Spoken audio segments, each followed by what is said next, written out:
ချိန်ရွယ်တန်းကမမောရန်လို့ရဲ့ကူလေ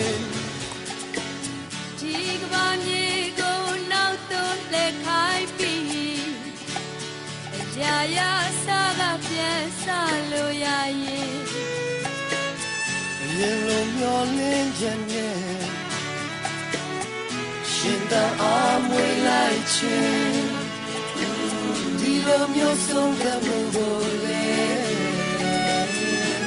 ချိုးပြီးတော့မကြည့်ခြင်း